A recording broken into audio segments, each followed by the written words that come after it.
Hello and welcome to 1909 Part 2, theoretically July to December, of Dreadnoughts from around the world. Oh, the Colossus class. Now, remember, I started off Part 1 by talking about HMS Neptune. Well, you cannot talk about HMS Neptune without talking about the Colossus class. And as you can see, there is a lovely modified plan up there, because all I could do was find a plan for the Neptune class, and I modified it a bit to try and give a sort of a rough idea of the plan look of what a Colossus class looked like. I don't think I got the mast in quite the right place, judging by the picture, but c'est la vie. I think it and the funnel changed around places more, but leave that to one side. So, again, these offset wing turrets. I'm sorry. You'll notice though that they are actually heavier than Neptune was. Yes, the Colossus class weigh more. Roughly 350 tons more. They have slightly thicker armour. It's an inch thicker. And everything is just slightly more tuned for slightly more speed. It's one of the reasons why they have, whilst they have the same shaft horsepower, their systems actually is more efficient. And they get 6,680 nautical miles range instead of 6,330 nautical miles range of Neptune. So all these things are a factor. They have the same guns, they have slightly better armor, they have slightly longer range. There has been an improvement in them, but they still have those. And again, as I said, I can understand the British sticking with the twin turret. I myself would have been going for the treble, especially after the Italians and the Russians were ordering them. But, you know, yeah. So here is what the Germans are responding to the British with. They go, "Oh, you pesky Anglos, you have ordered this Neptune, and you have ordered Colossus, and you have all these other ships. We will order our own new improved design, and we will copy your layout. Literally, we will copy your layout." They won't go for 12-inch guns this time, which is nice, in 5 twin turrets. They have got a far heavier ship in full load. It's 27,000 tons. In normal load, it's 24,724. Again, 16 Schutz Thornycroft water tube boilers. Yes, they do need to try and get some help from Thornycroft, but they build them domestically. 3 Steburn turbines, because they're insisting on staying with that 3 shaft idea. Why, I do not know. But they're now at 21 knots, and they can do a range of 7,900 nautical miles at 12 knots, which is an improvement. It is far better than the British are achieving, so it's far more efficient.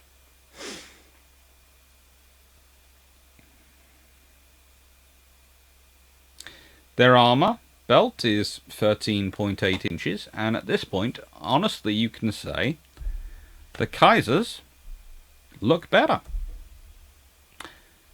Unfortunately, the British respond almost within the same year with the Orions. You know, basically, this is what the British have been building. Then the Germans go, Yeah, okay, we're going to build this. And the British in the same year go, we're going to build this. Notice, finally, the British have noticed super firing guns fore and aft. Woohoo! So now this ship, it not only carries 13.5-inch guns rather than 12-inch. So that armor increase you got for your lovely Kaiser class isn't going to help a jot. But instead of it having a functional 8-gun salvo, it has a functional 10-gun salvo. So it's got 10 heavier guns. It has 27,000 shaft horsepower thanks to 2 steam turbine sets and 18 water tube boilers. Top speed again is 21 knots, but range of 6,730 nautical miles at 10 knots is shorter than, well, less good than the Kaiser class, but frankly doesn't need to be as good. Doesn't need to be as amazing. Why? Britain has lots of bases around the world to refuel and rearm at. The Germans do not. Length is 177.1 meters, and that's also interesting because if we can go back to the Kaiser class, it's 172.4 meters.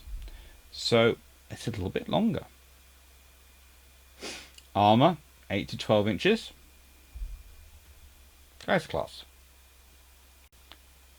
That nice 13.8-inch belt. Still, so belt's still stronger, but again, we turn back to its 13.5-inch guns. So the poor Germans have literally just busted a gut. Have gone from producing. Go back to the previous. Well, these had 11-inch guns, and this had 12-inch guns. But, you know, it's in a hexagonal form. They've got everything up. They have produced their first, arguably, proper dreadnought. In terms of battleship dreadnought. In the Kaiser class. And the moment they have built it, the moment they have, you know, announced, the British have just gone, boom.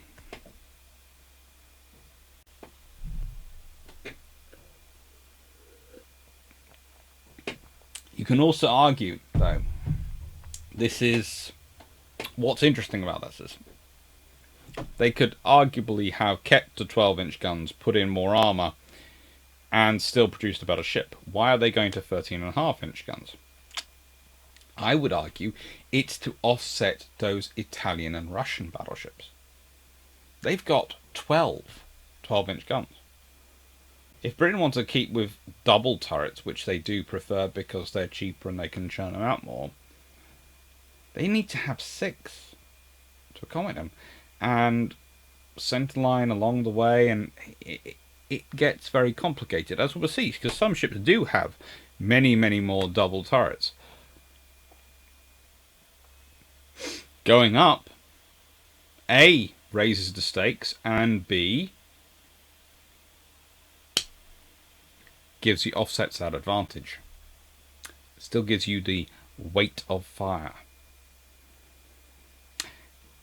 Furthermore, I know we always talk about the Queen Elizabeth class when we talk about super dreadnoughts, but when they first come out, because they're the first ones with 13.5-inch guns, they are the Orion class, are the original super dreadnoughts. The original super dreadnoughts. Cool, isn't it? Oh, and Britain doesn't stop there. Oh, no. Yeah, we did have one type of battle cruiser being built, yeah, with 12-inch guns, but, you know, life is tough. So, what we did was we took the Orion design and we stripped out one of the turrets, the super firing aft turret actually, because it gave us more space for the engines, and stuck in 42 Yarrow boilers at this point, to give them 70,000 shaft horsepower, a top speed of 27.5 knots, but they do have 8 13.5-inch guns.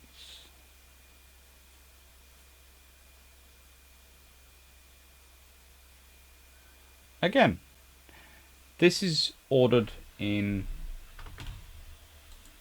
1909.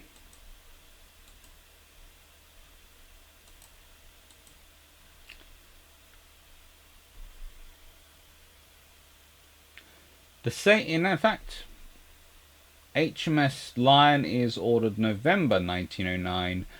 Goeben had only just been ordered in August 1909, and Malta will actually be laid down in December. Well, actually, she was laid down in December 1909. Sorry, I thought December 1909 in my notes. Sorry, apologies. But you get the point.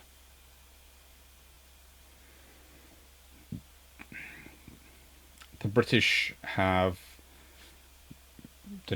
the German battle cruiser line is supposed to be battle cruiser supposed to be their fast ships which will turn the British line, and to do that they've got to whack out in German fury the British battle cruisers. That's now got 13.5-inch guns. It can hit even harder.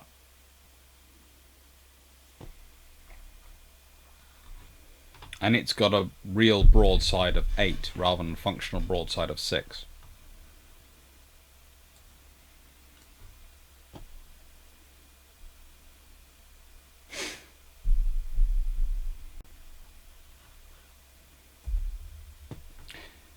The last ships of this year that are entering service in 1909 are the Españas. They're rather pretty. I like the Españas. They are the smallest dreadnoughts built. And honestly, it's the one time I don't have too much qualms about wing turrets, because they are actually so small.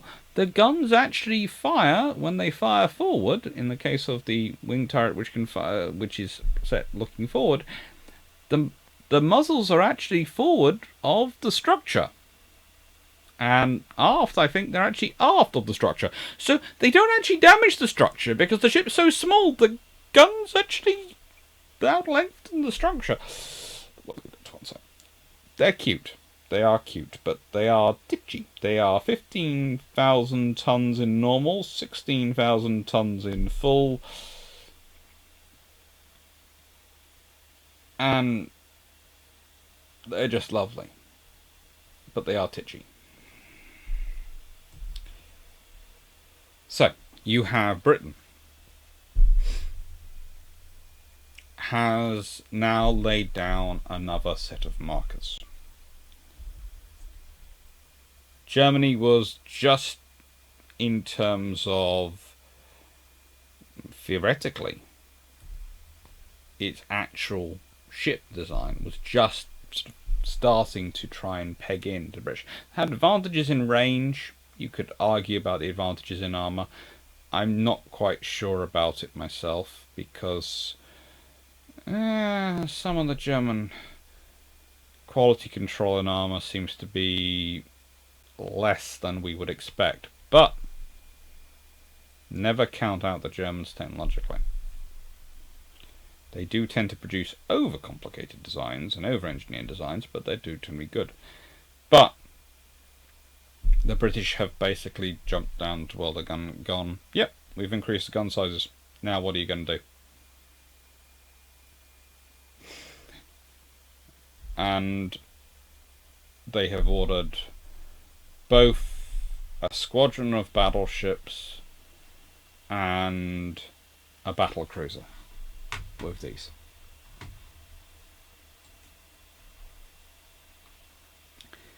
The Orion class. Orion is ordered in November 1909.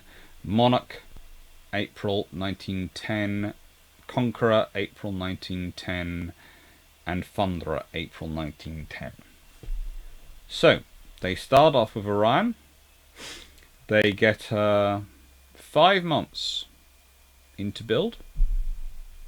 And then they go, right then, we now know enough about this hull. We know it's working. We can build Monarch the next 3. And they do. And they churn them out quickly.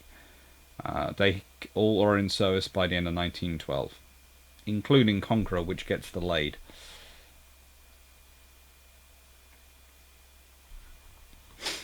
But that's also another reason why the British don't order a new class in 1910. Because they ordered a second class in 1909. Actually, a third class as well. So let's talk about what's going on in the world. Okay. The Germans are still ahead, just in terms of dreadnoughts under construction, which must look really good from anyone who's trying to sell naval power to the German government. But you have to remember it takes them slightly longer to build their ships than it does the British because of their industrial capabilities.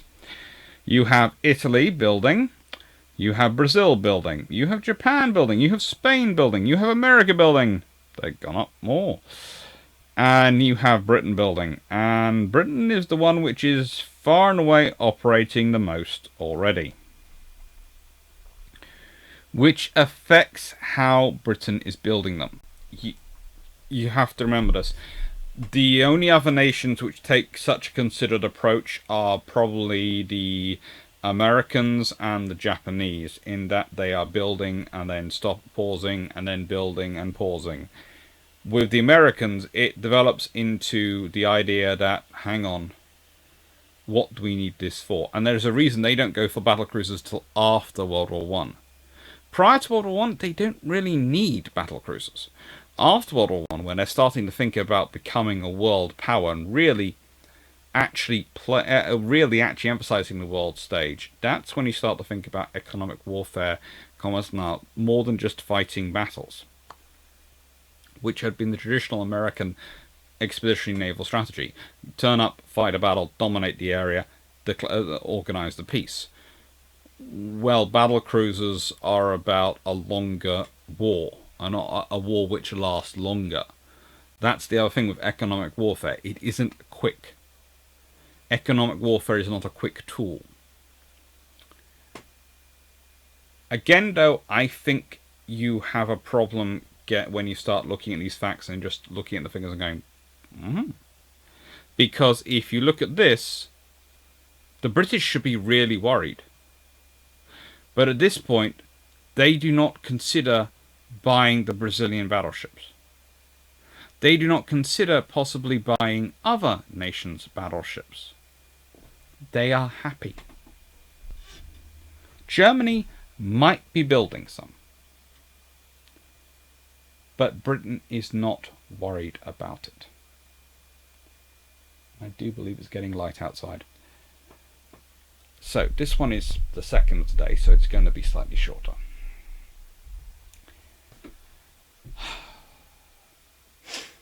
Naval history is coming. Yes, again, I will have changed these by the time I'm recording later ones today. Thank you everyone who's been watching. I hope you've enjoyed them, and I hope you've enjoyed the introduction to 1909. It's a strange year. You have all these ships coming through, and you'll notice something: 12-inch guns. The British are the ones on the 13.5-inch guns, and then it's 12-inch, 12-inch. We go back, 12-inch, 12-inch, 12-inch, 12-inch, 12-inch, 12-inch. We can carry on going. There is a reason for this. The 12-inch gun is well known. Even for the British, it is a big break to jump away from it. Why? Because a lot of the pre-dreadnoughts had 12-inch guns, which means there are stockpiles of ammunition at various points around the world. Britain has supplies. You have existing factories, you have existing stockpiles, you have existing stores, you have existing understanding. 12-inch is a well-known round. It's just not enough anymore. And the trouble is, when you jump up a size, you have to do the logistics for it. One of the reasons I found interesting enough, and one of the reasons why the British go 1.5 inch when they're jumps, is because they feel that's easier to facilitate the logistical change for than a 2-inch jump. Believe it or not, they again consider the 14-inch guns. Again, they reject them. After doing so well, why, when it comes to the King George V in World War II? Why? Anyway, thank you very much. I hope you've enjoyed this, and take care.